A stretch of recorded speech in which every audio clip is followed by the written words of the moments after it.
Di hari Lebaran, ibu mertuaku dengan senyum manisnya mengusirku secara halus demi menampung ipar kesayangan, sementara suamiku justru menyuruhku tidur di gudang belakang. Di usia 25 tahun, aku, Naila, seorang istri berhijab yang selalu mengalah, akhirnya memilih angkat koper malam itu juga untuk liburan mewah satu arah ke Bali, membiarkan mereka kemudian merangkak memohon maaf saat tahu siapa pemilik asli perusahaan tempat suamiku bekerja. Selamat datang di cerita Nela.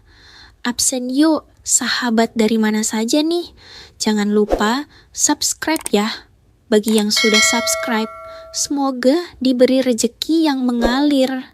Hari kemenangan yang seharusnya dipenuhi dengan gema takbir dan aroma opor ayam yang menggugah selera, seketika berubah menjadi medan pertempuran batin yang teramat menyesakkan dada. Aku berdiri terpaku di ambang pintu ruang tamu, menatap tumpukan koper bermerek dan deretan tas belanjaan mewah yang baru saja diturunkan dari bagasi mobil. Ibu Sofia, ibu mertuaku yang biasanya selalu bersikap dingin, tiba-tiba menjelma menjadi sosok yang luar biasa hangat dan penuh tawa demi menyambut kedatangan anak emasnya.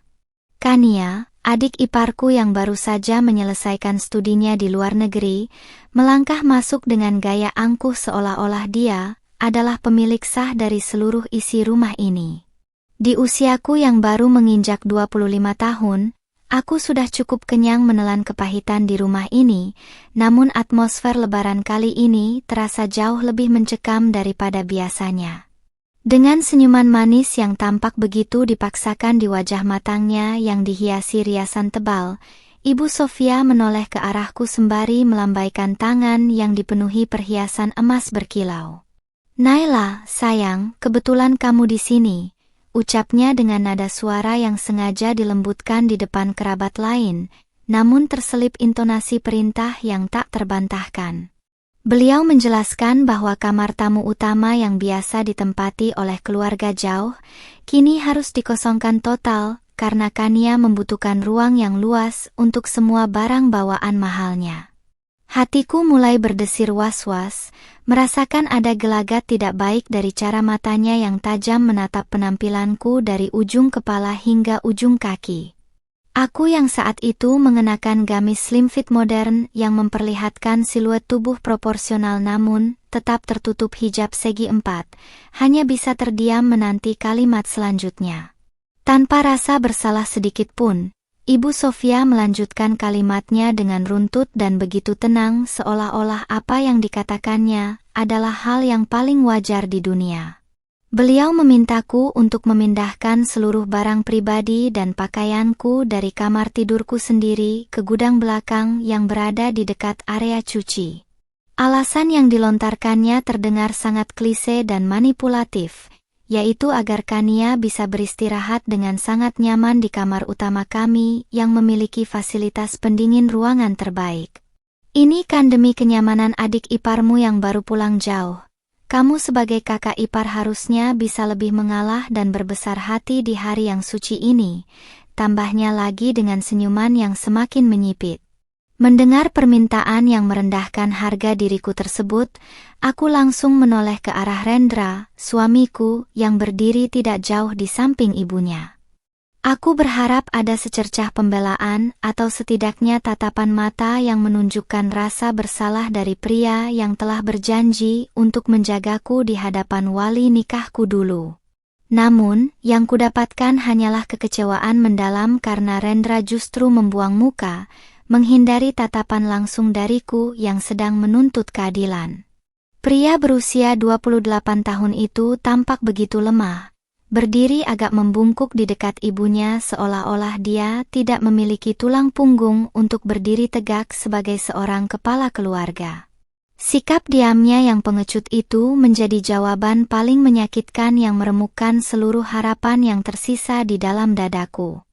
"Rendra, apa kamu tidak mau bicara apa-apa soal keputusan ibu?"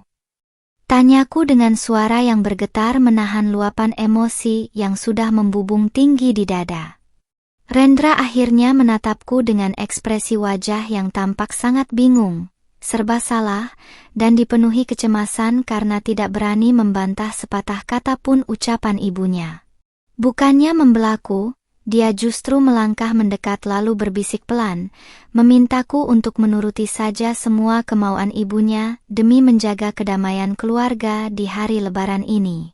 Sudahlah Nay, cuma beberapa hari ini saja kok. Tolong jangan bikin malu ibu di depan Kania dan kerabat yang lain. Kamu tidur di gudang belakang dulu ya. Ucapnya tanpa memikirkan bagaimana hancurnya perasaanku saat itu.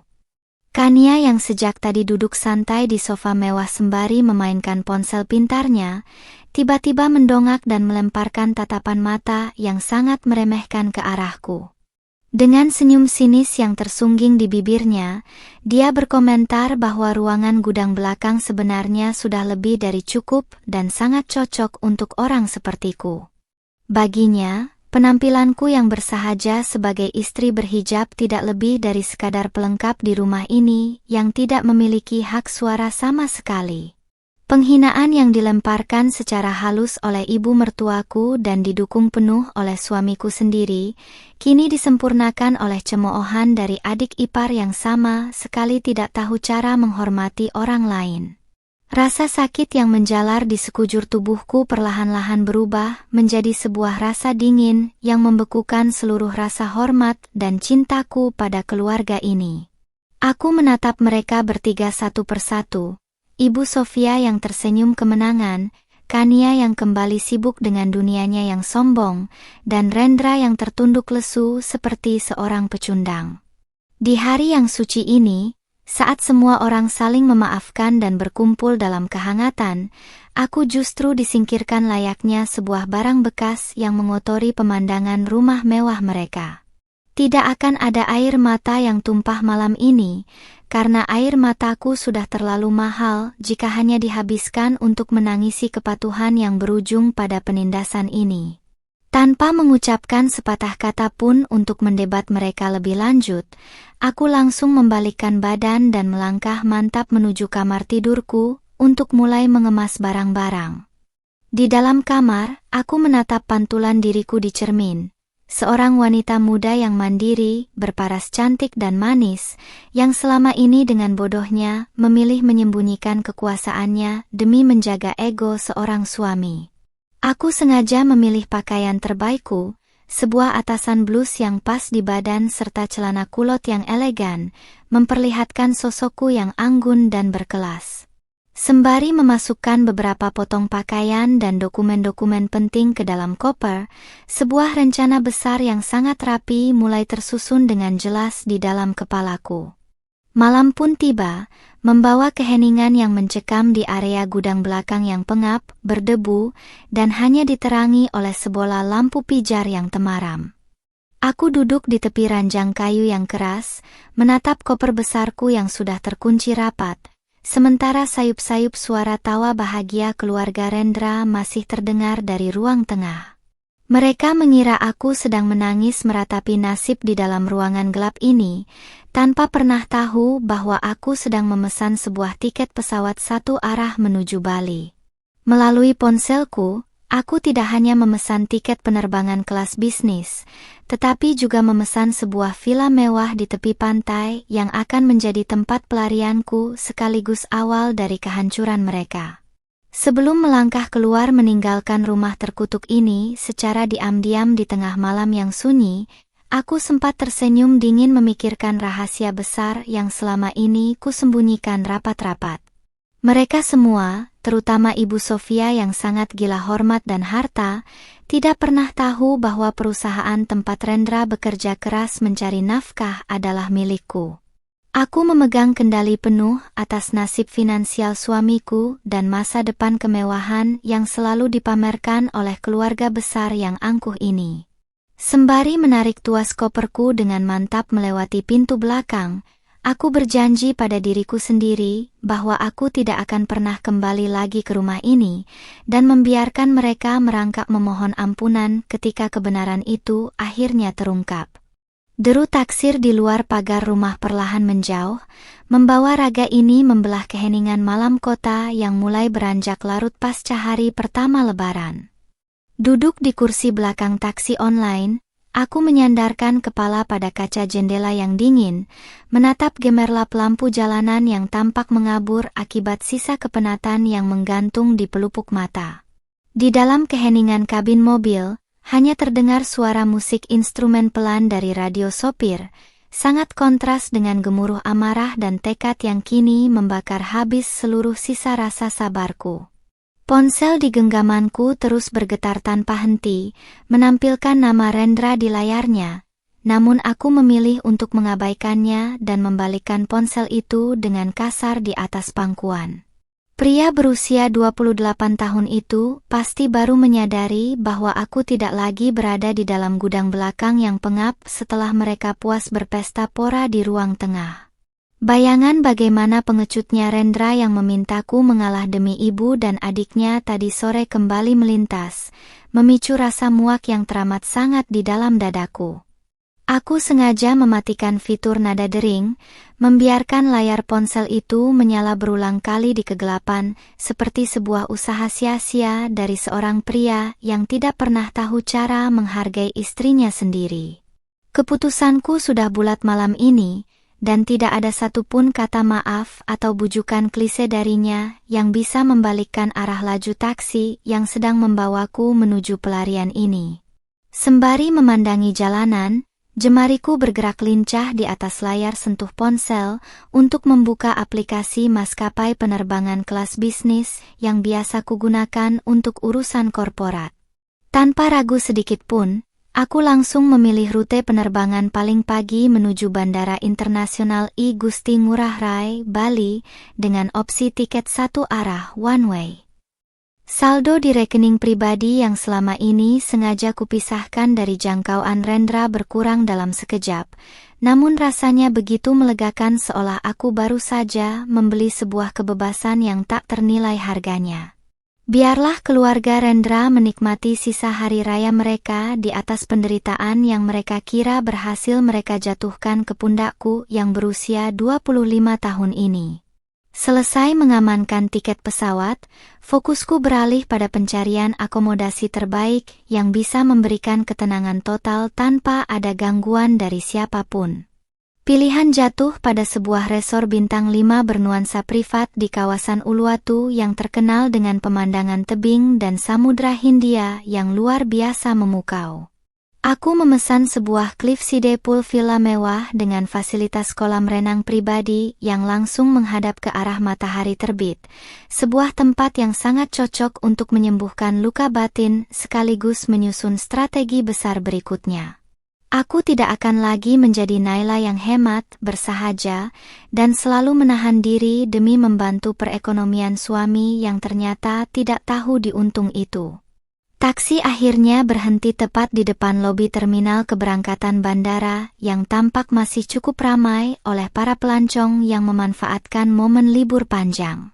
Aku turun dari mobil, merapikan letak hijab segi 4 modernku yang berwarna senada dengan atasan blus slim fit yang kukenakan malam itu. Dengan postur tubuh yang tegak dan langkah yang anggun, aku menarik tuas koper peraku, membiarkan roda-rodanya bergemerincing halus di atas lantai marmer bandara yang berkilau. Tatapan beberapa orang di sekitar sempat tertuju padaku, mengagumi sosok wanita muda berhijab yang tampak begitu mandiri, modis, dan memancarkan aura kelas atas yang kuat. Sembari berjalan menuju counter check-in khusus penumpang kas bisnis, aku memutuskan untuk membuka satu pesan singkat yang dikirimkan oleh Rendra beberapa menit yang lalu. "Nay, kamu di mana? Ibu marah besar karena kamu tidak ada di gudang saat ibu mau menyuruhmu mencuci piring sisa makan malam tadi. Tolong jangan kekanak-kanakan, cepat pulang sekarang juga." Tulisnya tanpa ada satupun kalimat yang menanyakan keadaanku atau meminta maaf atas perlakuan tidak manusiawi mereka.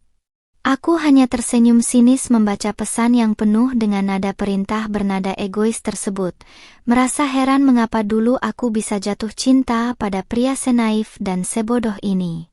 Tanpa membalas pesan dari Rendra, Aku langsung membuka aplikasi pesan instan lain dan mencari kontak Pak Baskoro, kuasa hukum pribadi sekaligus orang kepercayaanku di perusahaan.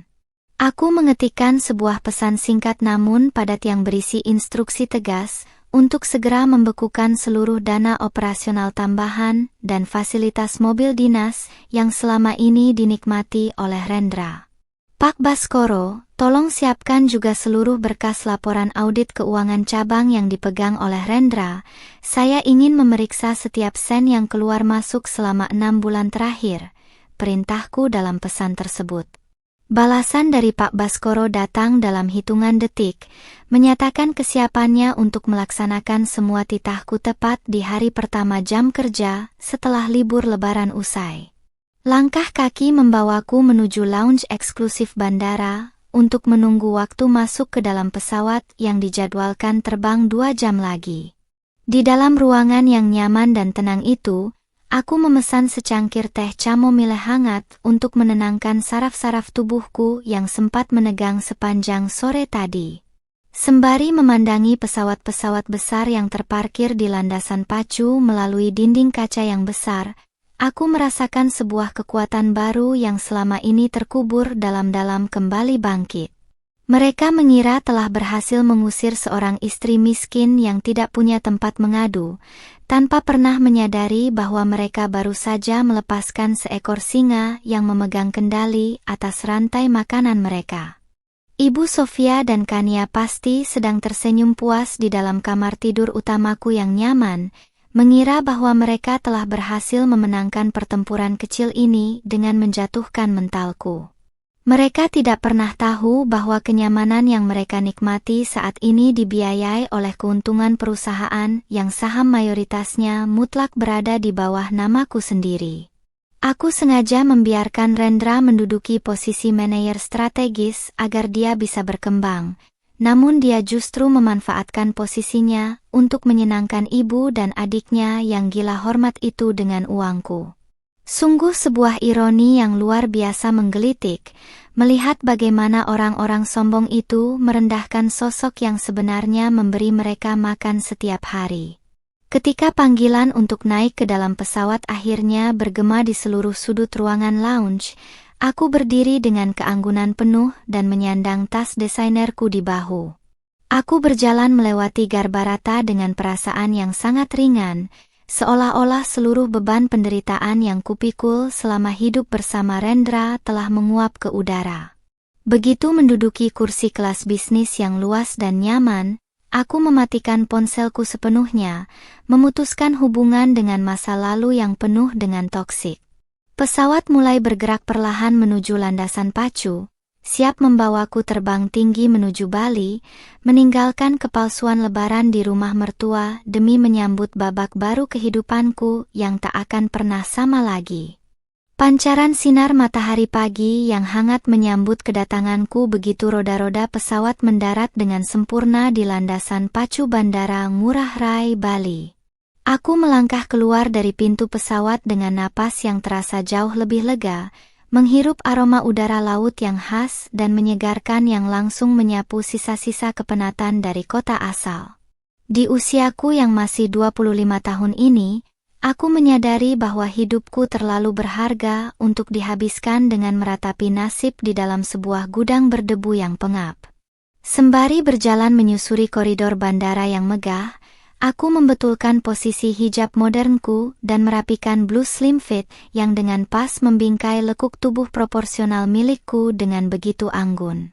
Di area penjemputan yang tampak ramai oleh para wisatawan, seorang pria paruh-baya mengenakan pakaian adat Madya Bali yang rapi sudah berdiri sembari mengangkat papan nama bertuliskan namaku. Beliau adalah sopir pribadi dari resor mewah di Uluwatu yang telah kupesan semalam, yang langsung menyapaku dengan senyuman ramah dan bungkukan hormat yang tulus.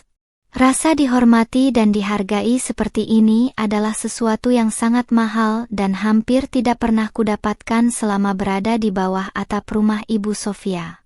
Sembari menyerahkan koper peraku untuk dibawakan ke dalam mobil Alphard hitam yang mewah, Aku tersenyum tipis merasakan perlahan-lahan harga diriku yang sempat diinjak-injak kini kembali ke tempatnya yang semestinya. Perjalanan menuju kawasan Uluwatu menyuguhkan pemandangan bukit-bukit kapur dan jajaran pohon tropis yang indah di sepanjang sisi jalan yang berliku. Selama di dalam mobil, aku memutuskan untuk menyalakan kembali ponsel pintarku yang sengaja kumatikan sepanjang penerbangan tadi untuk menghindari gangguan.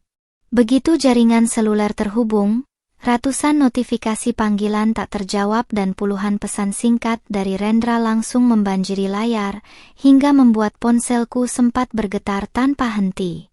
Aku tidak langsung membukanya, melainkan memilih untuk menikmati pemandangan luar jendela terlebih dahulu, membiarkan suamiku yang egois itu merasakan kepanikan yang luar biasa di sana. Ketika aku akhirnya membuka ruang obrolan, deretan pesan dari Rendra memperlihatkan perubahan emosi yang sangat drastis, mulai dari yang awalnya bernada ancaman hingga kini berubah menjadi penuh kepanikan.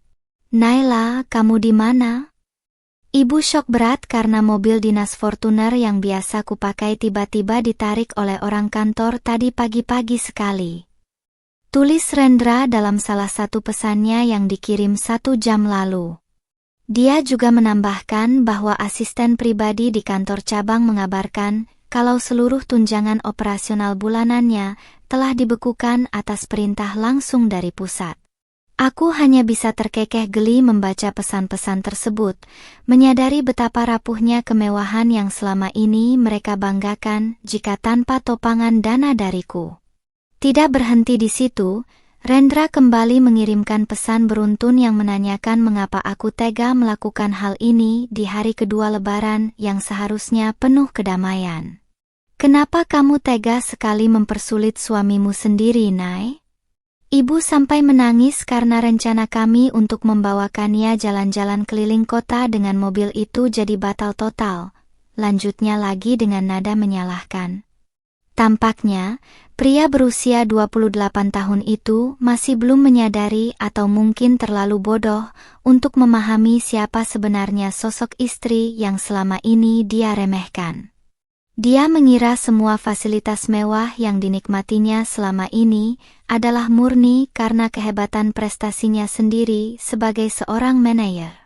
Mobil yang membawaku akhirnya memasuki area lobi resor yang berdiri megah di atas tebing tinggi, menyuguhkan pemandangan spektakuler hamparan Samudra Hindia berair biru jernih. Beberapa staf resor dengan sigap menyambutku, memberikan kalungan bunga Kamboja yang harum serta minuman selamat datang yang menyegarkan di area ruang tunggu privat. Ketika proses administrasi selesai, aku diantar menuju Cliffside Pool Villa yang terletak di ujung tebing, menawarkan privasi mutlak dan kemewahan tingkat tinggi yang tiada tara. Begitu pintu villa dibuka, aku terpaku sesaat menatap kolam renang pribadi yang airnya seolah menyatu dengan garis cakrawala laut lepas yang tak berujung. Aku melangkah menuju tepi balkon, membiarkan angin laut yang kencang menerpa kain hijab dan gaun panjangku yang lembut, menciptakan siluet visual yang sangat menawan. Di tempat seindah ini, ingatan tentang perkataan sinis Kania yang menyebut bahwa gudang belakang adalah tempat yang paling cocok untukku terasa sangat menggelikan. Sementara mereka saat ini mungkin sedang kebingungan dan kepanasan di rumah akibat fasilitas yang mulai kupangkas, aku justru sedang bersiap menikmati liburan mewah yang tak pernah mereka bayangkan.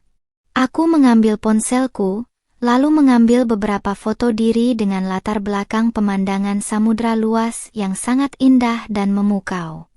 Tanpa berniat untuk membalas satupun pesan penuh kepanikan dari Rendra, aku justru mengunggah salah satu foto terbaikku ke dalam cerita media sosial pribadi. Dalam foto itu, aku berpose anggun membelakangi kamera sembari menatap laut lepas, memperlihatkan sosok body goalsku dalam balutan pakaian resort yang modis namun tetap menutup aurat. Aku sengaja menambahkan lokasi Uluwatu, Bali pada unggahan tersebut tanpa menuliskan takarir apapun, membiarkan gambar itu sendiri yang berbicara keras kepada mereka. Aku tahu betul bahwa Kania dan Ibu Sofia adalah tipe orang yang sangat aktif memantau media sosial, dan unggahan ini pasti akan langsung menyulut api kemarahan sekaligus kebingungan di hati mereka. Benar saja dugaanku, hanya dalam hitungan menit setelah foto itu terbit, ponselku kembali berdering kencang, dan kali ini adalah panggilan langsung dari nomor Rendra. Aku membiarkan ponsel itu berdering beberapa saat di atas meja kayu luar ruangan, sebelum akhirnya mengangkatnya dengan nada suara yang teramat tenang dan dingin. "Naila, jadi kamu benar-benar kabur ke Bali? Dari mana kamu punya uang untuk pergi ke tempat mewah seperti itu?" Teriak Rendra dari seberang telepon dengan suara yang bergetar hebat antara marah dan tidak percaya. Dia terdengar sangat frustrasi, sementara aku hanya tersenyum tipis mendengar suaranya yang kini terdengar seperti seorang pria jelata yang kehilangan arah. "Uangku sendiri, Rendra. Bukankah ibumu yang memintaku keluar dari rumah karena mengotori pemandangan dan memenuhi kamar utama kalian?" Jawabku dengan nada yang sangat santai namun menusuk tajam.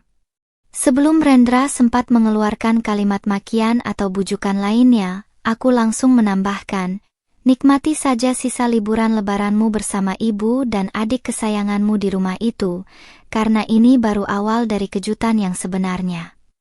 Setelah itu, aku langsung memutuskan sambungan telepon secara sepihak dan memblokir nomor kontak Rendra, Ibu Sofia, serta Kania secara permanen dari ponselku, menutup rapat-rapat pintu komunikasi demi menikmati ketenangan surgawi di Pulau Dewata ini. Sementara aku menikmati kehangatan angin pagi di tepi kolam renang privatku di Bali, sebuah badai besar yang sesungguhnya justru sedang menghantam kediaman Ibu Sofia di Jakarta.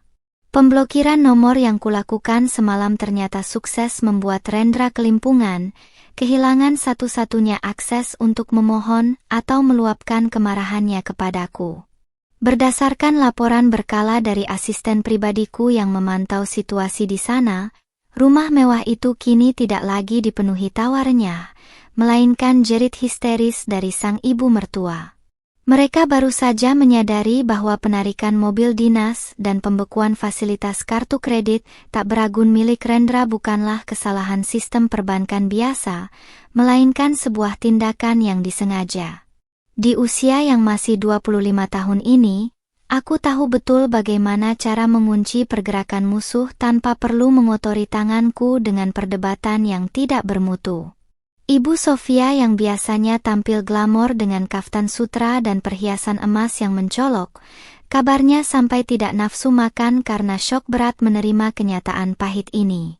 Beliau tidak bisa lagi memamerkan kemewahan kepada para tetangga dan kerabat jauh yang datang berkunjung untuk silaturahmi lebaran di hari ketiga ini. Semua rencana mereka untuk menjamu tamu dengan catering kelas atas seketika berantakan karena dana talangan yang biasanya mengalir lancar dari rekeningku kini telah tersumbat total. Kania, si ipar kesayangan yang baru pulang dari luar negeri dengan segala kesombongannya, juga tidak luput dari dampak badai finansial yang kuciptakan ini. Rencana liburan mewahnya keliling pusat perbelanjaan elit di ibu kota terpaksa dibatalkan karena tidak ada kendaraan mumpuni yang bisa ia gunakan untuk pamer di media sosial. Ponsel pintarnya yang biasa digunakan untuk meremehkan orang lain, kini dipenuhi pesan teks dari teman-temannya yang mempertanyakan mengapa ia hanya berdiam diri di rumah saat libur lebaran.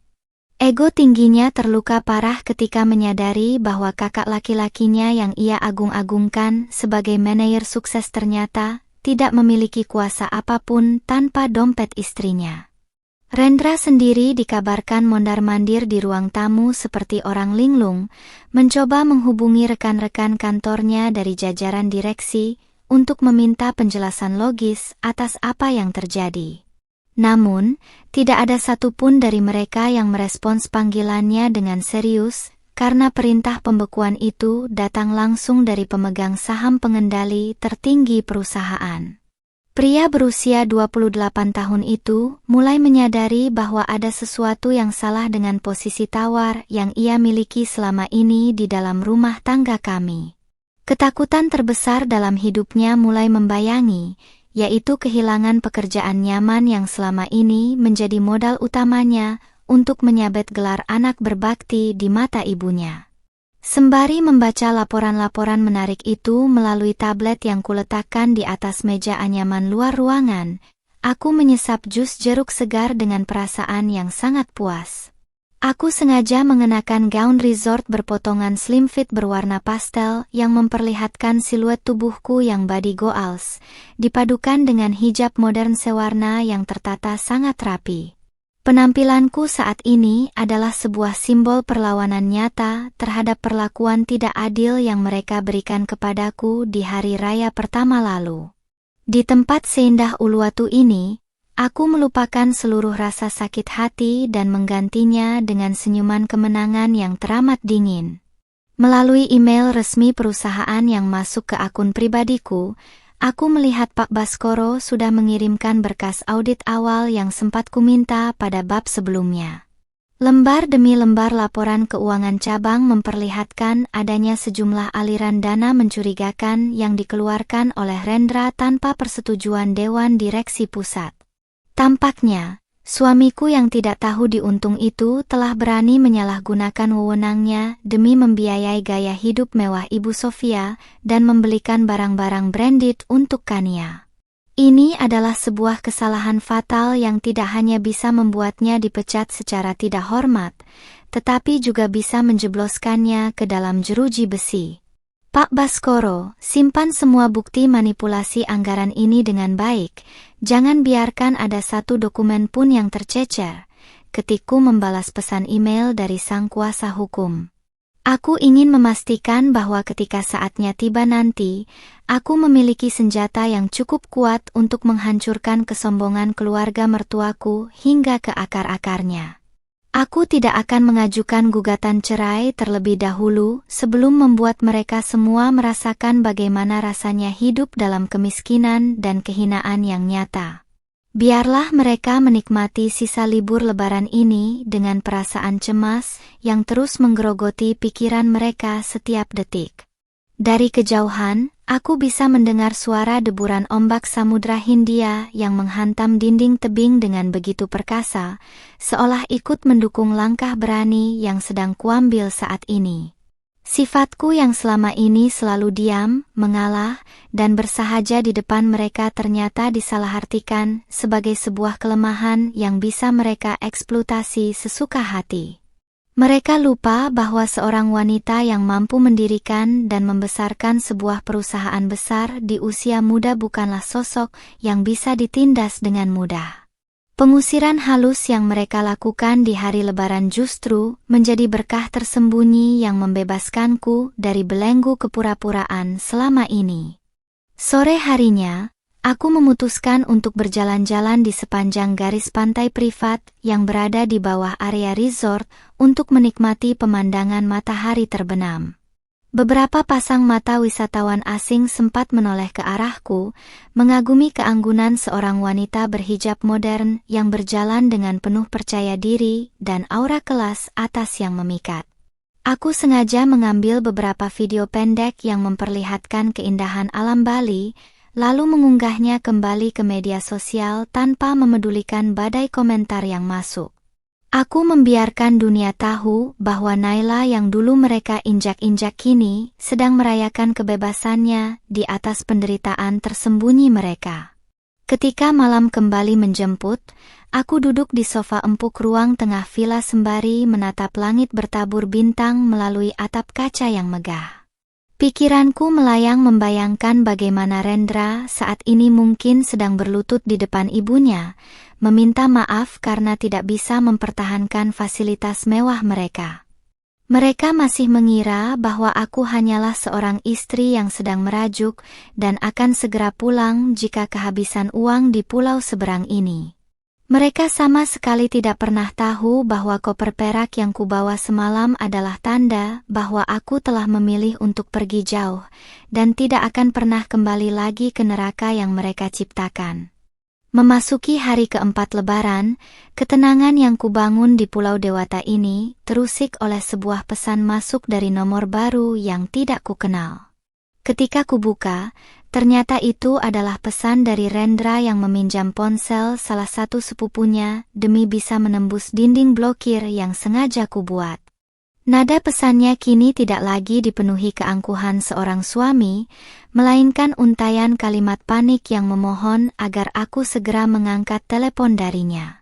Pria berusia 28 tahun itu mengabarkan bahwa rumah keluarga mereka didatangi oleh 2 orang utusan dari kantor pusat Jakarta yang membawa surat resmi pembatalan kerja sama operasional. Di usiaku yang baru 25 tahun ini, aku sudah sangat terlatih menghadapi dinamika bisnis, sehingga situasi seperti ini sama sekali tidak membuatku terkejut. Aku tahu betul bahwa surat yang dibawa oleh utusan tersebut adalah tindak lanjut dari instruksi tegas yang kuberikan kepada Pak Baskoro 2 hari lalu. Ibu Sofia yang ikut menemui utusan kantor tersebut, kabarnya langsung jatuh pingsan di ruang tamu begitu mengetahui bahwa seluruh aset rumah yang mereka tempati saat ini terancam disita. Mereka baru menyadari bahwa sertifikat rumah mewah yang selama ini mereka banggakan ternyata telah diagunkan atas nama perusahaan pusat. Sembari duduk bersandar di kursi malas tepi kolam renang villa, aku memandangi layar tablet yang menampilkan rincian berkas hukum terbaru dari Pak Baskoro. Penampilanku pagi ini tetap terjaga dengan blus slim fit modern yang modis dan hijab segi 4 pastel yang membingkai wajahku dengan rapi, memperlihatkan aura seorang wanita karir yang berkelas. Tidak ada lagi rasa bersalah atau keinginan untuk mengalah seperti yang biasa kulakukan di rumah mertua demi menjaga perasaan suamiku. Aku justru merasa sangat puas melihat bagaimana fondasi kesombongan yang mereka bangun di atas uangku kini mulai runtuh satu persatu. Melalui pesan teks nomor baru tersebut, Rendra terus mendesakku untuk memberikan penjelasan mengapa pihak perusahaan pusat bisa bertindak sekejam itu kepada keluarganya. "Nay, tolong jangan diam saja." Ibu terus menangis dan menyalahkan aku karena tidak bisa menghubungimu. Pihak kantor bilang keputusan ini mutlak dari pemilik saham tertinggi yang tidak bisa diganggu-gugat, tulis Rendra dengan penuh keputusasaan. Dia bahkan mengemis agar aku menggunakan pengaruhku sebagai istri dari seorang manajer untuk membujuk atasan di kantor pusat agar membatalkan keputusan penyitaan tersebut. Sungguh sebuah ironi yang luar biasa, melihat pria yang mengusirku ke gudang kini mengemis meminta perlindunganku. Aku memutuskan untuk tidak membalas pesan teks tersebut, melainkan langsung melakukan panggilan telepon balik ke nomor baru yang digunakan oleh Rendra. Begitu tombol panggil kutekan, panggilan langsung tersambung pada dering pertama, dan suara Rendra yang terengah-engah langsung terdengar di seberang telepon. "Naila, syukurlah kamu mengangkatnya. Tolong aku, Nay. Rumah ibu mau disita setelah libur lebaran ini selesai kalau kami tidak bisa melunasi sisa manipulasi anggaran yang mereka tuduhkan." Serunya dengan nada suara yang bergetar hebat menahan tangis. "Kenapa kamu meminta tolong padaku, Rendra? Bukankah kata ibumu dan Kania, aku hanyalah istri berhijab yang menumpang hidup dan mengotori pemandangan di rumah mewah kalian?" Jawabku dengan nada suara yang teramat tenang, lambat, namun syarat akan penekanan yang mematikan. Mendengar jawabanku yang dingin, Rendra sempat terdiam beberapa detik di seberang sana, seolah lidahnya mendadak keluh untuk merangkai kata-kata bantahan. Dia mulai merasakan bahwa sosok istri yang ada di telepon saat ini bukanlah Naila yang lemah lembut dan selalu menurut seperti yang ia kenal selama 2 tahun pernikahan kami. "Maksudmu apa, Nay? Tolong jangan bercanda di situasi genting seperti ini masalah harga diri keluarga kita di depan kerabat besar." Sahut Rendra lagi, mencoba membawa-bawa nama baik keluarga besar untuk melunakkan hatiku. Aku hanya melepaskan tawa kecil yang terdengar sangat sinis, membiarkan gema tawaku terdengar jelas di telinganya yang mulai dipenuhi ketakutan luar biasa. Aku sengaja menjauhkan ponsel sejenak untuk membetulkan letak hijabku yang tertiup angin laut, sebelum kembali mendekatkannya ke telinga untuk memberikan hantaman kenyataan yang sesungguhnya. Aku tidak sedang bercanda, Rendra. Silakan kamu buka dokumen akta pendirian perusahaan pusat yang ada di dalam laci meja kerja kamarmu, jika kamu masih punya akses masuk ke sana, ucapku dengan tegas. Aku menjabarkan secara rinci nama pemilik saham mayoritas tunggal sebesar 80% yang tertera di lembar pertama dokumen legalitas perusahaan tempatnya bekerja keras selama ini. Nama yang tertulis di sana bukanlah nama investor asing atau kolega bisnisnya, melainkan nama lengkapku sendiri, Naila Rahmania, sosok istri yang ia tempatkan di gudang belakang saat hari raya. Keheningan yang sangat panjang dan mencekam seketika melanda sambungan telepon kami, hingga aku hanya bisa mendengar suara napas Rendra yang memburu akibat syok yang teramat dalam. Pria berusia 28 tahun itu pasti merasa seolah seluruh dunianya baru saja runtuh dan berbalik arah menghantam wajahnya sendiri dengan sangat keras. Fakta bahwa istri yang selama ini dia remehkan dan dia paksa mengalah demi ibu serta adiknya adalah bos tertinggi di tempatnya mencari nafkah, benar-benar menghancurkan seluruh logikanya. Kesombongan yang selama ini dia agungkan sebagai seorang manajer sukses seketika menguap, berganti menjadi kehinaan yang teramat nyata. Sebelum Rendra sempat mengeluarkan sepatah kata pun untuk memohon atau meminta maaf atas segala ketidaktahuannya, aku langsung menutup kalimatku dengan ketegasan mutlak. Nikmati sisa hari lebaranmu di rumah itu, Rendra, karena setelah libur raya ini selesai, aku pastikan kamu dan seluruh keluargamu akan keluar dari sana dengan tangan kosong, ujarku dingin. Aku langsung memutuskan sambungan telepon secara sepihak, mematikan ponsel baru tersebut, dan kembali menikmati pemandangan laut lepas di depanku dengan perasaan kemenangan yang seutuhnya. Berita tentang jati diri asliku yang terbongkar tampaknya langsung menyebar bagai api yang menyiram bensin di dalam rumah Ibu Sofia.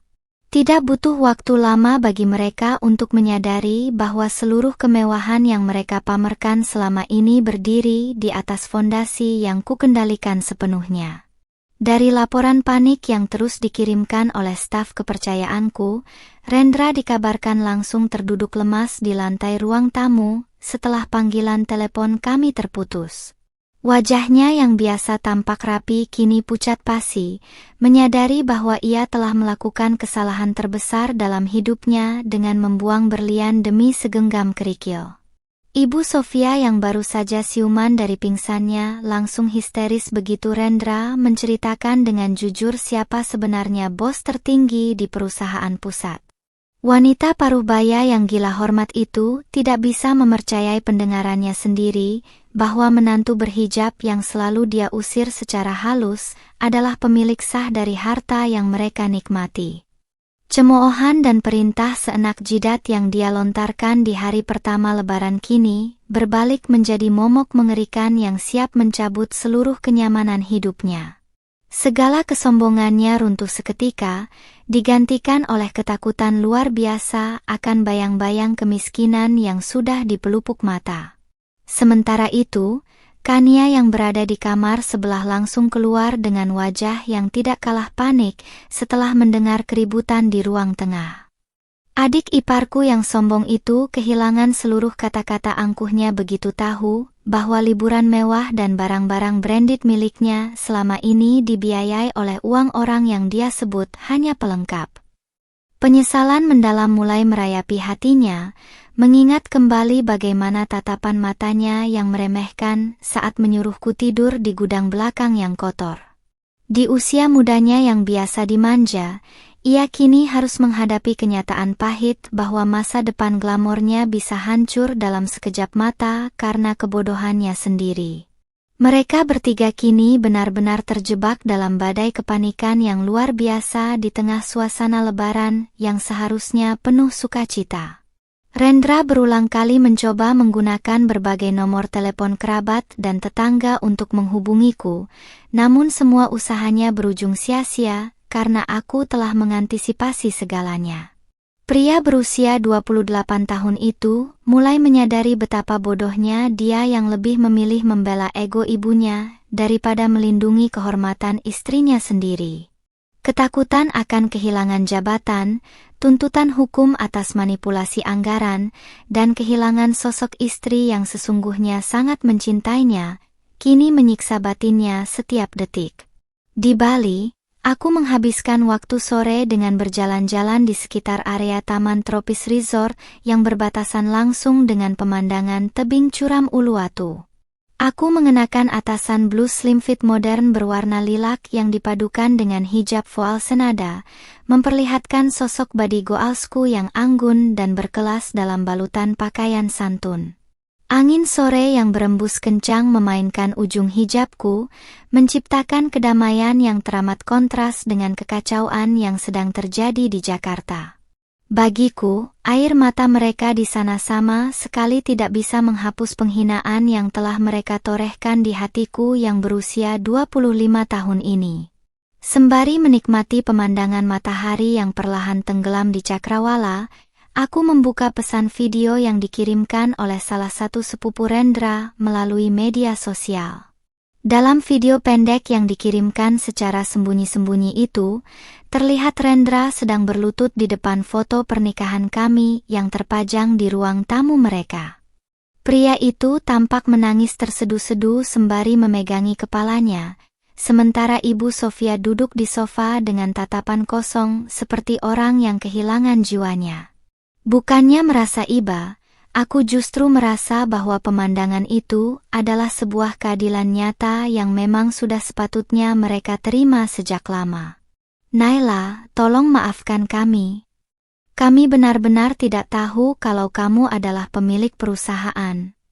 Tolong kasihanilah Rendra dan Ibu, mereka sampai tidak bisa tidur memikirkan nasib rumah ini, tulis sepupu Rendra itu menyertai kiriman videonya. Aku hanya membaca pesan tersebut tanpa berniat memberikan balasan apapun, karena bagiku, maaf yang diucapkan setelah mengetahui kekuatan lawan bukanlah tulus, melainkan murni karena ketakutan. Jika saja aku benar-benar seorang istri miskin yang tidak punya apa-apa, mereka pasti sampai detik ini masih membiarkanku menderita di dalam gudang belakang tanpa rasa bersalah sedikit pun. Karakterku yang tegas dan tidak mudah goyah oleh air mata palsu membuatku semakin mantap untuk melanjutkan rencana hukum yang sudah berjalan. Aku langsung menghubungi Pak Baskoro melalui sambungan video untuk memastikan bahwa surat gugatan resmi dan berkas penyitaan aset sudah ditandatangani dan siap dikirimkan. Semua sudah siap, Ibu Naila. Tepat di hari pertama kerja setelah libur lebaran usai, tim hukum kita bersama jurusita akan langsung mendatangi kediaman mereka, lapor Pak Baskoro dengan penuh rasa hormat dari balik layar gawai. Mendengar laporan tersebut, sebuah senyuman dingin terukir di wajah manisku, menandakan bahwa akhir dari drama keluarga mertuaku sudah semakin dekat. Pengusiran halus yang mereka lakukan kepadaku di hari raya kini, akan kubalas dengan pengusiran nyata secara hukum yang sah dan tidak bisa diganggu-gugat oleh siapapun. Aku akan memastikan bahwa mereka merasakan dinginnya malam tanpa atap mewah, persis seperti dinginnya perasaanku saat mereka membuangku ke sudut rumah yang berdebu. Pilihan untuk pergi ke Bali dan tidak pernah kembali adalah keputusan terbaik yang pernah kuambil dalam hidupku. Malam pun kembali menyelimuti langit Bali dengan keindahan taburan bintangnya yang memukau di atas hamparan samudra luas yang gelap. Aku melangkah kembali ke dalam kehangatan villa mewahku, menutup pintu kaca besar, dan membiarkan seluruh hiruk-pikuk penyesalan keluarga Rendra tetap berada di luar jangkauanku. Di dalam keheningan malam ini, Aku menyadari bahwa babak kehidupan lamaku sebagai istri yang tertindas telah mati sepenuhnya di hari pertama Lebaran lalu. Kini, yang tersisa hanyalah Naila yang baru, seorang wanita muda berkekuasaan penuh yang siap menata masa depannya sendiri tanpa ada satupun parasit yang menempel di hidupnya. Hari kelima Lebaran membawa ketenangan yang semakin mutlak di villa mewahku di kawasan Uluwatu, Bali. Aku terbangun dengan perasaan segar, jauh dari tekanan batin yang biasanya mengimpit dada setiap kali berada di dekat Ibu Sofia. Sembari menikmati sarapan pagi di tepi kolam renang pribadi, aku mengenakan gamis slim fit katun modern yang dipadukan dengan hijab voal pastel yang tertata rapi, memperlihatkan siluet tubuhku yang body goals namun tetap anggun. Melalui gawai pribadi, aku memantau pergerakan bursa saham dan laporan harian dari sekretarisku di Jakarta, memastikan bahwa kerajaan bisnisku tetap berjalan lancar tanpa terpengaruh sedikit pun oleh drama domestik yang kuciptakan. Di seberang sana, usaha keluarga Rendra untuk mengetuk pintu hatiku tampaknya mulai beralih menggunakan jalur keluarga besarku. Tiba-tiba saja, ponselku berdering menampilkan panggilan dari pamanku, sosok yang dahulu ikut menjadi saksi di pernikahan kami 2 tahun lalu. Dengan rasa hormat, aku mengangkat panggilan tersebut dan mendengarkan suara pamanku yang terdengar sangat berhati-hati dalam menyampaikan pesan. Beliau mengabarkan bahwa Rendra bersama Ibu Sofia telah mendatangi rumah orang tuaku di kampung halaman dengan wajah penuh air mata, memohon agar pihak keluargaku bersedia menjadi penengah dalam konflik ini. Naila, nak Rendra dan ibunya datang jauh-jauh ke sini sambil menangis sembari membawa hantaran lebaran yang sangat banyak, ujar pamanku dengan nada bimbang melalui sambungan telepon. Beliau menjelaskan bahwa Ibu Sofia berulang kali bersujud di depan ibuku, memohon maaf atas kesalahpahaman yang terjadi di hari pertama Lebaran lalu. Mereka berdalih bahwa pengusiran halus ke gudang belakang itu hanyalah sebuah ujian kecil untuk menguji kesabaran menantu, sebuah alasan klasik yang terdengar sangat menjijikkan di telingaku. Di usiaku yang baru 25 tahun ini, aku sudah terlalu paham mana penyesalan yang tulus dan mana sandiwara yang didorong oleh ketakutan akan kemiskinan.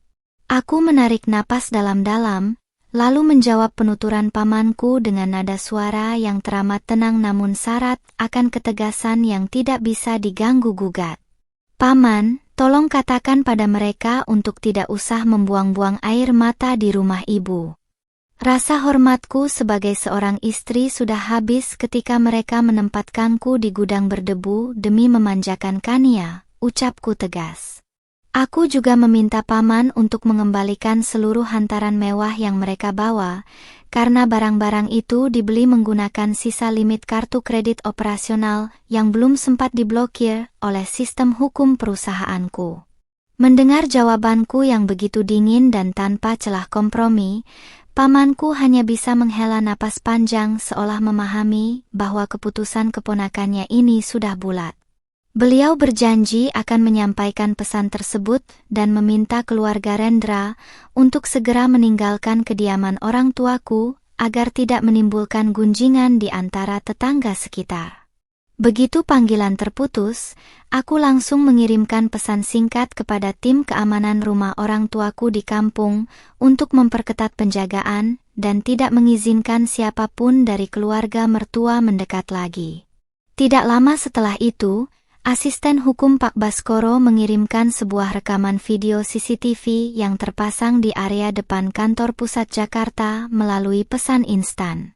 Dalam video tersebut, terlihat sosok Kania yang biasanya tampil angkuh dengan pakaian branded luar negeri, kini berdiri kebingungan di depan gerbang kantor yang masih tertutup rapat karena libur bersama. Tampaknya, ipar kesayanganku itu mencoba mencari celah untuk menemui jajaran manajemen atau siapapun yang bisa membatalkan pembekuan fasilitas hidup mewahnya. Menyaksikan penampilannya yang kini tampak kusut dan kehilangan arah, aku hanya bisa tersenyum sinis di balik cangkir teh hangatku. Kesombongan yang mereka tanam dengan mengusirku secara halus di hari suci kini telah bertunas menjadi badai penyesalan yang terlambat yang harus mereka tuai sendiri.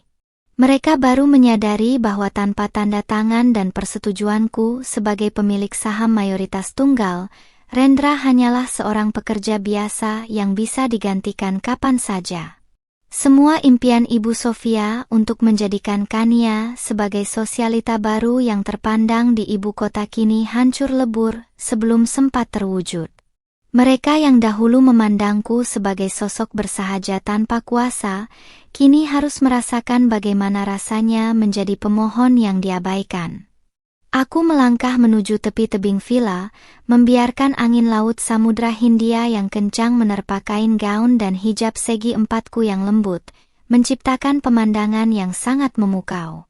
Di bawah sana, deburan ombak yang menghantam batu karang seolah menyuarakan keteguhan hatiku yang tidak akan pernah goyah oleh air mata palsu keluarga mertua.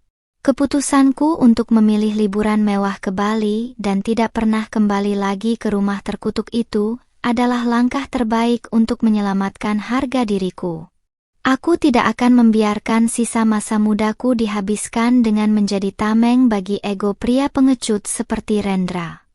Menjelang siang, sebuah email masuk dari tim audit internal perusahaan yang memperlihatkan hasil investigasi lanjutan mengenai penyalahgunaan dana yang dilakukan Rendra. Angka manipulasi anggaran yang ditemukan ternyata jauh lebih besar dari perkiraan awal, di mana Rendra kedapatan mengalirkan dana operasional cabang untuk membiayai cicilan rumah mewah atas nama Ibu Sofia. Bukti-bukti baru ini semakin memperkuat posisi hukumku untuk melakukan tindakan tegas tanpa perlu memberikan ruang damai sedikit pun bagi mereka. Aku segera meneruskan dokumen tersebut kepada Pak Baskoro dengan instruksi singkat, gunakan ini untuk mempercepat proses sita jaminan setelah libur lebaran usai.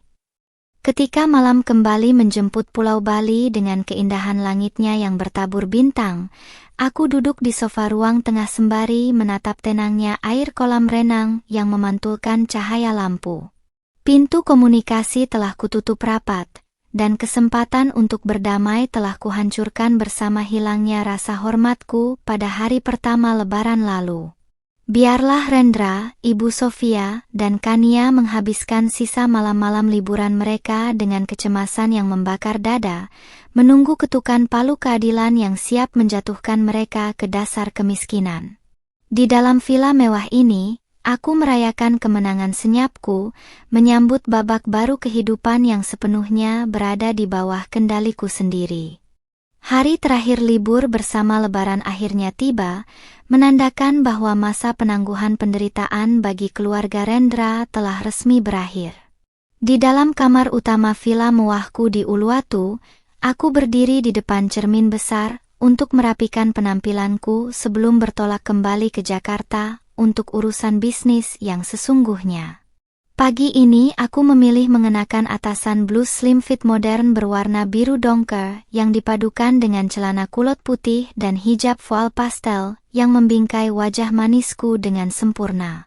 Di usiaku yang baru 25 tahun, aku menatap pantulan diriku dengan senyuman dingin, siap menghadapi babak akhir dari kehancuran orang-orang yang pernah merendahkanku. Sementara aku bersiap dengan keanggunan penuh, suasana di rumah Ibu Sofia justru digambarkan bak sebuah kapal pesiar mewah yang siap karam menghantam gunung es. Berdasarkan laporan langsung dari tim lapangan yang berjaga di sekitar lokasi, tidak ada lagi kendaraan yang terparkir di garasi rumah mereka yang megah itu. Rendra dikabarkan hanya bisa duduk terpekur di teras rumah dengan pakaian yang belum diganti sejak semalam, menatap nanar ke arah jalan raya menanti keajaiban yang tidak akan pernah datang. Pria berusia 28 tahun itu kini benar-benar kehilangan wibawanya sebagai seorang manajer sukses yang biasa dipuja-puja oleh ibu dan adiknya. Ibu Sofia sendiri dikabarkan terus mengurung diri di dalam kamar dengan kondisi kesehatan yang menurun drastis akibat tekanan batin yang luar biasa hebat. Wanita paruh baya yang gila hormat itu tidak sanggup membayangkan bagaimana tanggapan para sosialita di lingkungannya jika esok hari rumahnya benar-benar disegel oleh juru sita pengadilan. Segala ucapan manis yang penuh dengan kepalsuan saat mengusirku secara halus di hari pertama Lebaran, kini terus terngiang di telinganya bagai kutukan yang mencabut seluruh ketenangan hidupnya. Penyesalannya kini telah berubah menjadi ketakutan mutlak akan hilangnya status sosial yang selama ini dia agungkan di atas penderitaanku. Kania, si ipar kesayangan yang menjadi pemicu utama pengusiranku, kini hanya bisa menangis sesenggukan di ruang tengah sembari meratapi nasib barang-barang mewahnya. Impiannya untuk kembali ke luar negeri dengan status anak orang kaya seketika sirna setelah mengetahui bahwa seluruh rekening bank milik kakaknya telah dibekukan total. Ponsel pintarnya yang biasa digunakan untuk memamerkan gaya hidup glamor, kini dipenuhi oleh pesan tagihan dari berbagai pihak yang belum sempat dilunasi oleh dana talangan perusahaanku. Keangkuhan gadis muda yang tidak tahu cara menghormati orang lain itu kini telah menguap tanpa sisa, menyisakan keputusasaan yang teramat dalam. Sembari menarik tuas koper peraku keluar dari area lobi resor mewah, aku menyempatkan diri untuk menelepon Pak Baskoro guna memastikan kesiapan tim hukum esok pagi. Pak Baskoro, pastikan semua berkas sita jaminan dan surat pemecatan tidak hormat untuk Rendra sudah berada di tangan tim eksekusi. Perintahku dengan nada suara yang teramat tenang namun tajam. Kuasa hukum kepercayaanku itu langsung mengonfirmasi bahwa seluruh persiapan telah matang 100% dan mereka akan bergerak tepat saat jam kerja pertama dimulai esok hari. Sebuah kepuasan batin yang luar biasa menjalar di sekujur tubuhku mendengar kepastian hukum yang berjalan begitu rapi tanpa celah. Mobil Alphard hitam yang menjemputku perlahan membelah jalanan Bali menuju Bandara Ngurah Rai, meninggalkan keindahan Pulau Surga yang telah memberiku ketenangan selama beberapa hari terakhir. Selama di perjalanan, aku sengaja membuka blokir nomor telepon Rendra untuk sementara waktu, hanya untuk melihat sejauh mana pria pengecut itu akan mengemis meminta belas kasihanku. Benar saja, hanya dalam hitungan detik setelah jaringan terbuka, ponselku langsung bergetar hebat menampilkan panggilan masuk dari suamiku yang tidak tahu diuntung itu. Aku mengangkatnya, membiarkan suara tangisan dan kepanikan Rendra memenuhi ruang kabin mobil yang sunyi. Naila, tolong maafkan aku, demi Allah aku menyesal Nay. Tolong jangan lakukan ini pada ibu dan Kania, besok orang-orang kantor mau datang menyita rumah ini. Ratap Rendra di seberang telepon dengan suara yang terputus-putus akibat tangis yang pecah. Pria itu terus mengemis, memohon agar aku mengingat kembali masa-masa indah pernikahan kami dan bersedia memberikan satu kesempatan terakhir untuk memperbaiki semuanya. Dia bahkan berjanji akan mengusir Kania dan ibunya dari rumah jika itu bisa membuat amarahku mereda dan bersedia membatalkan seluruh tuntutan hukum yang sedang berjalan. Mendengar tawaran menjijikkan dari seorang pria yang rela mengorbankan ibunya sendiri demi menyelamatkan posisinya, aku hanya bisa melepaskan tawa sinis yang teramat dingin. Rendra, bersujud dan menangis darah pun kamu sekarang, tidak akan pernah bisa mengembalikan rasa hormatku yang sudah kamu buang ke dalam gudang berdebu itu, jawabku dengan penekanan yang menusuk ulu hatinya. Aku menjelaskan kepadanya bahwa keputusanku untuk memilih liburan mewah ke Bali dan tidak pernah kembali lagi adalah sebuah titik mati yang tidak akan pernah bisa dinegosiasikan dengan air mata palsu. Sebelum Rendra sempat mengeluarkan kalimat permohonan lainnya, aku langsung menambahkan informasi penting yang membuat tangisannya di seberang sana seketika terhenti karena syok. Oh ya, satu hal lagi Rendra. Besok bukan hanya rumah ibumu yang akan disita, tetapi surat perintah penangkapan atas kasus manipulasi anggaran perusahaan juga akan langsung diserahkan ke pihak kepolisian, ujarku datar. Keheningan yang mencekam kembali melanda sambungan telepon kami, membiarkan Rendra menelan bulat-bulat kenyataan pahit bahwa sisa hidupnya mungkin akan dihabiskan di balik jeruji besi yang dingin. Aku langsung memutuskan sambungan telepon tersebut dan memblokir nomor Rendra kembali untuk selama-lamanya, menyudahi seluruh drama kepalsuan yang pernah mengikat hidupku. Mobil yang membawaku akhirnya tiba di area keberangkatan bandara, dan aku melangkah masuk dengan postur tubuh tegak penuh percaya diri sebagai seorang wanita berkuasa mutlak. Hari esok bukan lagi tentang perayaan kemenangan Lebaran bagi mereka, melainkan awal dari kehancuran total yang akan menyeret keluarga mertuaku ke dasar kemiskinan dan kehinaan yang nyata. Sembari berjalan menuju ruang tunggu kelas bisnis, aku tersenyum manis menatap masa depanku yang kini sepenuhnya bersih dari para parasit. Mentari pagi di hari pertama kerja setelah libur panjang Lebaran usai, bersinar begitu terik seolah ikut membakar sisa-sisa napas kemewahan di kediaman Ibu Sofia. Tepat pukul 9 pagi, 3 mobil sedan hitam berlogo firma hukum terkemuka bersama satu mobil minibus milik Dinas Jurusita Pengadilan bergerak perlahan memasuki kawasan perumahan elit tersebut. Di dalam salah satu mobil mewah yang memimpin iring-iringan, aku duduk tenang sembari merapikan setelan blazer modern pas badan yang memperlihatkan postur tubuh anggun milikku.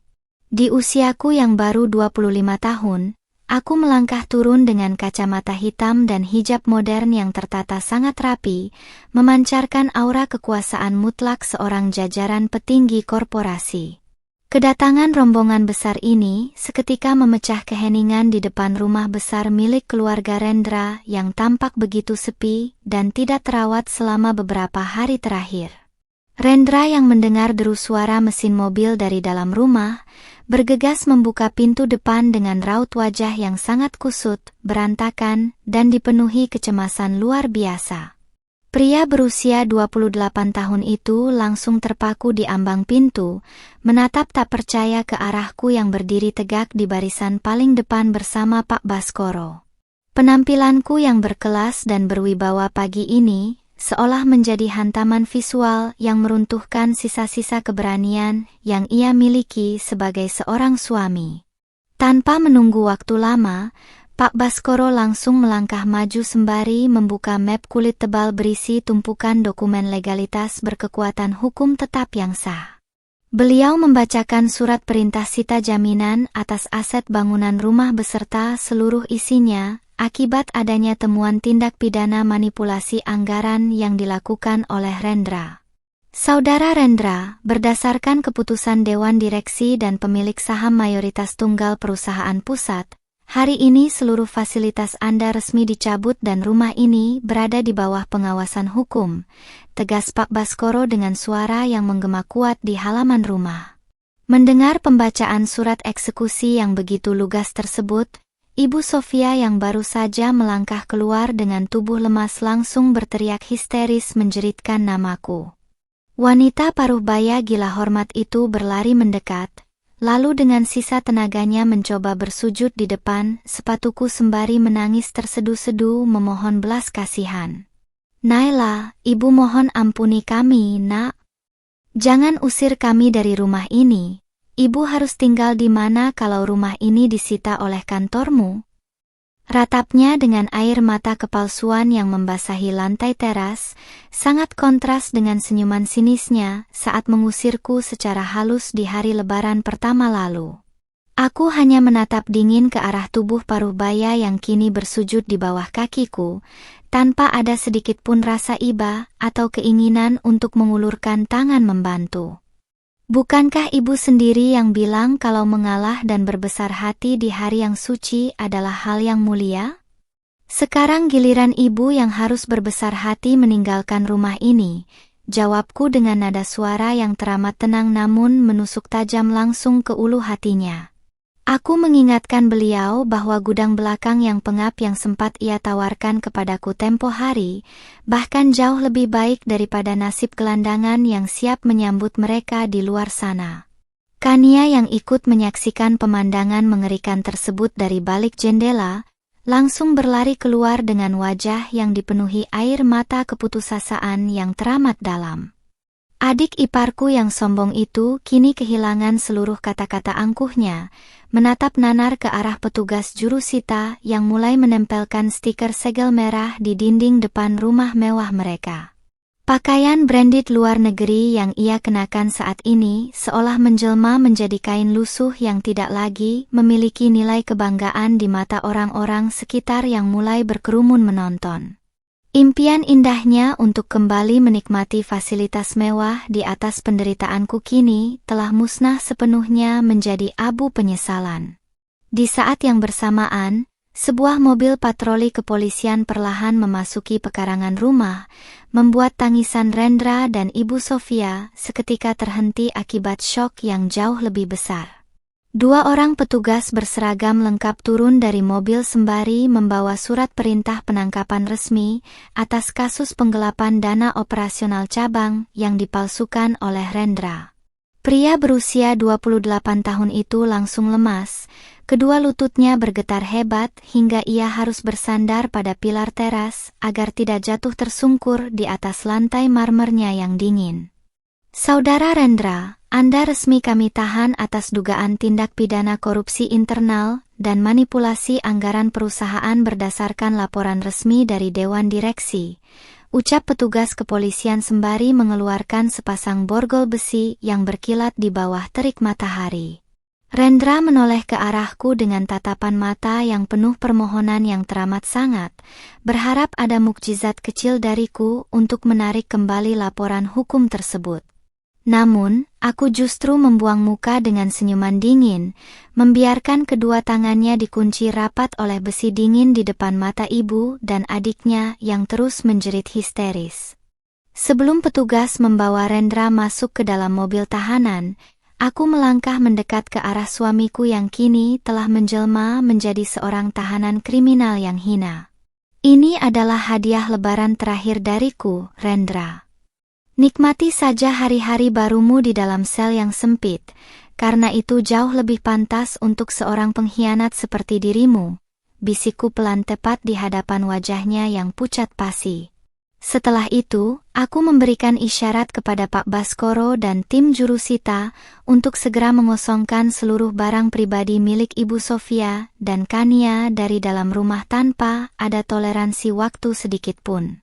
Aku membalikkan badan dengan keanggunan penuh, melangkah mantap kembali menuju ke dalam mobil sedan hitamku tanpa sudi menoleh lagi ke arah tangisan histeris keluarga mertua yang kini merangkak di tanah. Pilihan untuk memilih liburan mewah ke Bali dan menutup rapat pintu kembali telah mengantarkanku pada puncak keadilan tertinggi yang berhak kudapatkan sebagai seorang wanita mandiri berkuasa. Begitu pintu mobil ditutup dengan rapat, aku tersenyum manis memandangi pemandangan dari balik kaca jendela, menyadari bahwa hari pertama kerja ini adalah awal dari masa depanku yang baru, cerah, dan sepenuhnya terbebas dari jerat parasit beracun. 3 bulan telah berlalu sejak badai penangkapan dan penyitaan di hari pertama kerja, setelah lebaran itu menghancurkan seluruh keangkuhan keluarga Rendra. Pagi ini, aku berdiri di ruang kerja utamaku yang berada di lantai teratas gedung pencakar langit Korporasi Pusat di Jakarta, menatap pemandangan kota yang membentang luas dari balik dinding kaca besar. Di usiaku yang kini mantap melangkah di angka 25 tahun, aku mengenakan setelan blazer premium berpotongan slim fit modern dengan hijab segi 4 sutra berwarna pastel yang tertata sempurna, menampilkan sosok body goals dan aura pemimpin yang tak tergoyahkan. Tidak ada lagi sisa-sisa kesedihan atau luka batin akibat pengusiran halus di hari raya, yang ada hanyalah seorang wanita muda berkuasa yang memegang kendali penuh atas takdirnya sendiri. Pak Baskoro mengetuk pintu ruang kerjaku dengan sopan sebelum melangkah masuk membawa map dokumen yang berisi laporan akhir mengenai eksekusi hukum terhadap keluarga mantan suamiku. Dari lembar dokumen yang ia serahkan, tertera bahwa proses persidangan kasus manipulasi anggaran yang dilakukan oleh Rendra telah mencapai putusan inkrah dari majelis hakim. Pria berusia 28 tahun yang dahulu sangat pengecut dan selalu berlindung di ketiak ibunya itu, kini resmi dijatuhi hukuman penjara selama 5 tahun tanpa opsi penangguhan penahanan. Mantan suamiku itu kini harus menghabiskan sisa masa mudanya di balik jeruji besi yang dingin, meratapi kebodohannya yang telah membuang seorang istri yang tulus demi kepatuhan buta pada keluarga beracun. Laporan mengenai kondisi Ibu Sofia dan Kania juga tidak kalah mengenaskan, sebuah kenyataan pahit yang harus mereka telan bulat-bulat sebagai akibat dari kesombongan mereka sendiri. Setelah seluruh aset rumah mewah dan harta benda yang mereka miliki disita secara resmi oleh juru sita pengadilan, kedua wanita yang dahulu gila hormat itu kini terpaksa tinggal di sebuah kontrakan sempit di pinggiran kota. Ibu Sofia yang biasanya tampil glamor dengan kaftan sutra dan perhiasan emas mencolok, kabarnya kini harus menanggung malu yang teramat sangat karena sering dicemooh oleh para tetangga barunya. Mereka yang dahulu memandangku sebelah mata dan mengusirku secara halus, kini benar-benar merasakan bagaimana rasanya hidup terbuang di sudut yang sempit dan pengap. Kania, si ipar kesayangan yang dahulu begitu sombong dengan statusnya sebagai lulusan luar negeri, kini harus menghadapi pahitnya kenyataan hidup tanpa sepeser pun dana talangan dariku. Surat-surat tagihan utang barang mewah miliknya yang belum lunas terus berdatangan, memaksa dirinya untuk bekerja serabutan demi bisa menyambung hidup dan membayar sewa kontrakan ibunya. Penampilan modis dan angkuh yang biasa ia pamerkan di media sosial kini telah menguap sepenuhnya, berganti dengan raut wajah kusam penuh tekanan batin dan penyesalan yang terlambat. Setiap kali ia melihat stiker segel merah di rumah lamanya, ingatan tentang bagaimana ia menyuruhku tidur di gudang belakang pasti akan terus menghantui dan menyiksa jiwanya. Semua aset yang disita telah berhasil dilelang dan dananya sudah dialokasikan kembali ke dalam kas operasional perusahaan, Ibu Naila, lapor Pak Baskoro dengan penuh rasa hormat. Aku hanya mengangguk pelan sembari tersenyum tipis mendengar laporan tersebut, merasa bahwa keadilan yang kuperjuangkan sejak malam takbiran lalu kini telah tuntas 100%. Uang dan fasilitas yang dahulu mereka gunakan untuk merendahkan harga diriku kini telah kembali ke tempat yang semestinya, memperkuat fondasi kerajaan bisnisku yang semakin menggurita. Pengalaman pahit di hari raya itu tidak membuatku hancur, melainkan menjadi batu loncatan yang melambungkan namaku sebagai salah satu pengusaha muda paling berpengaruh yang sukses menciptakan perubahan nyata. Selesai menyelesaikan urusan dokumen di kantor, aku melangkah keluar menuju area lobi utama gedung di mana mobil mewah pribadiku sudah bersiap menanti di depan pintu. Beberapa jajaran direksi dan staf kantor yang berpapasan denganku langsung menundukkan kepala memberikan bungkukan hormat yang tulus kepada sosok pemilik saham mayoritas tunggal perusahaan ini. Rasa dihormati yang kudapatkan saat ini adalah buah dari ketegasan dan kemandirianku yang tidak pernah mau tunduk pada penindasan dengan berkedok kewajiban seorang istri.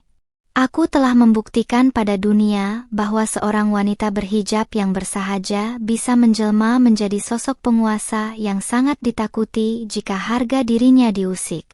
Sore harinya, aku memutuskan untuk mengambil waktu istirahat sejenak dengan mengunjungi salah satu kafe eksklusif di pusat kota untuk menikmati secangkir kopi hangat.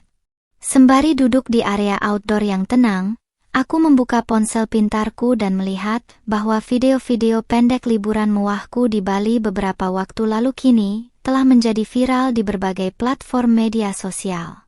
Jutaan orang memberikan komentar pujian atas keberanianku mengambil keputusan untuk pergi menjauh dari lingkungan beracun dan membangun kebahagiaanku sendiri. Cerita perjuanganku dari seorang istri yang diusir secara halus hingga berhasil membongkar jati diri sebagai bos besar kini menginspirasi banyak wanita muda di luar sana untuk berani bersuara.